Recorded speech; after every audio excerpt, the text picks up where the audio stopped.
We never question that. But on the contrary, let us see the life of Mother Kunti, Queen Kunti. Mother Kunti, from the very day that she was married into Hastinapur to King Pandu, she has seen difficulties since that day. Her life has been a bed of thorns since that particular day. She lost her husband. Because of the benediction that she had from the Devatas, from this Durvasa Muni, she was able to, have these 5 glorious sons, and 3 glorious sons she had, and 2, Nakul and Sahadev from, Madri. But however, she was able to have these sons because of, some good fortune that she had, that she was Krishna's aunt. She had this good fortune of having such glorious sons. But how much difficulty did she have when she came in as a young widow back into Hastinapur with little, tiny 5 Pandavas when she walked in? How much opposition she had to face from Dhritarashtra. It was only Bhishma, Pitama and Vidura who were gracious towards her. From the very childhood, the Pandavas were victims of the Kauravas' envy. They tried to poison Bhima. They tried to do so many things. In their youth, they sent Pandavas and Mother Kunti, all 6 of them, to go and stay in that house of the palace made of wax. And they burnt it down. But they were saved by the cleverness of Vidura. Such great difficulty. And then they wandered around in the forest. Mother Kunti was quite old and fragile by that time. So she wandered around with her 5, handsome young sons, youthful sons. And that's when they got married to Draupadi. Arjuna won Draupadi. And then, we know how every one of them returned back to Hastinapur. But once they returned, they never got their kingdom back.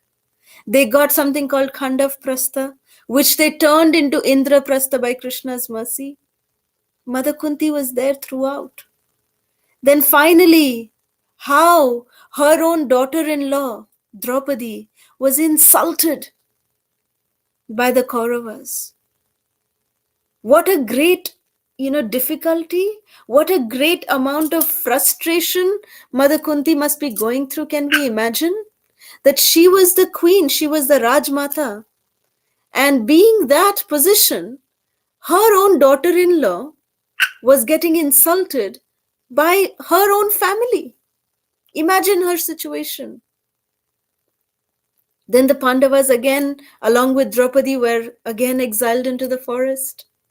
This time she stayed back in Hastinapur because the Pandavas begged her that she was so old that she could not tolerate, she would not be able to tolerate the difficulties of the forest life. So with her heart aching, she had to see her sons go away with her daughter-in-law. And she stayed back with Vidura, bearing the insults of the Kauravas constantly. And when the Pandavas were finally, they served their tenure of, staying in the forest and everything. When it was time for them to come back, Duryodhana refused to give them their kingdom back. And then it was time for war. So when it was the battle, the time for the battle, at that time in that battle, what did Mother Kunti lose? She not only lost her dear son Karna, her eldest son Karna. Imagine when, if any of our sons die, as mothers we can understand how painful it can be. But just imagine if one of our sons is killed by another one of our sons.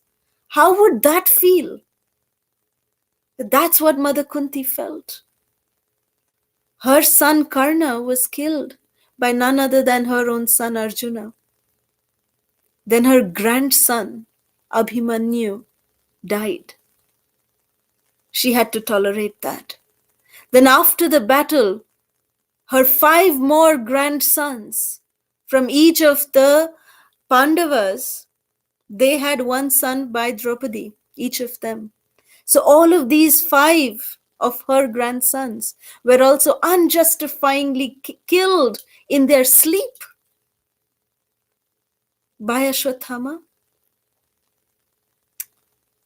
All of this Mother Kunti tolerated. She has been through these kind of difficulties. Yet, when Krishna was leaving after the end of the battle, and when Krishna was going back to Dwarka, at that time, what does Mother Kunti say? She's saying, Krishna, you stayed with us when we were going through difficulty. But now, when everything seems to become apparently all right, you are leaving and going away. So I actually welcome difficulties in my life so that you can stay with us, O Krishna. So none of us can be Mother Kunti. None of us can imagine what Mother Kunti went through in her life. And for her to say this, in spite of all that she's gone through, for her to again say this, that please Krishna, you give me more difficulties, Bipada Shantu, give me difficulties so that I can remember you. That is a strength of a different level altogether. But that is what it means to be devotees under all circumstances, seeking shelter of Krishna under all circumstances. We cannot be sunshine devotees. We cannot be devotees that we choose that, okay, in this situation, I'll be surrendering to Krishna, but in that situation, I'll go back into my cave. And I'll start questioning Krishna that why you're doing this to me. That is bad on our part. So in all circumstances, in all situations of our life, whatever situation we are in, we must learn to seek shelter of the Supreme Personality of Godhead. And that is exemplified by the life of Lord Balaram. Lord Balaram as Adi Guru, he is teaching that by example, how to seek shelter of Krishna in all circumstances of life. Be it sunshine or rain. Krishna, you are my worshipable Lord at all times. This is the teaching of Lord Balaram. This is how he is giving us what we should be doing as devotees, how we should be devotees. How Lord Balaram, as the expert servitor of Krishna, how he is serving Krishna in all circumstances. So Lord Balaram